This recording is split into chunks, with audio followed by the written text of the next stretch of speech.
પહેલો પ્રશ્ન આપને પૂછીશ કે 2027માં વિધાનસભાની ચૂંટણીમાં કોંગ્રેસનો કેટલો દમ હશે? ગુજરાતની પ્રજા સર્વોપરી છે, સમજદાર છે, શાણી છે.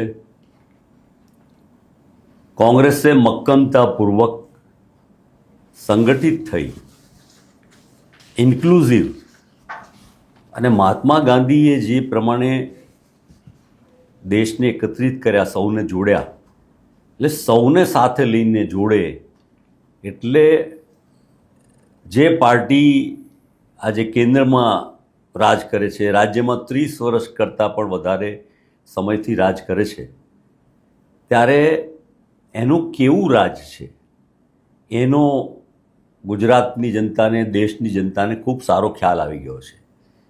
એટલે સ્વાભાવિક જ રીતે પ્રજા ભારતીય જનતા પાર્ટીને બદલવા માંગે છે. કોંગ્રેસે પુરવાર કરવાનું છે, સાબિત કરવાનું છે કે લોકોનો આશીર્વાદ કોંગ્રેસને મળે, કોંગ્રેસના કાર્યકરો, આગેવાનો, ઉમેદવારોને મળે, અને એ માટેનો પ્રયત્ન અમારા સર્વોચ્ચ અને લોકલાડીલા દેશના નેતા રાહુલજી દ્વારા સતત પ્રયત્ન થઈ રહ્યો છે અને માર્ગદર્શન મળી રહ્યું છે. એટલે એમના માર્ગદર્શન હેઠળ ગુજરાતના સૌ આગેવાનો સાથે મળીને પ્રજાનો વિશ્વાસ સંપાદન કરીને ચોક્કસપણે 2027માં આ ભારતીય જનતા પાર્ટીને ગુજરાતમાં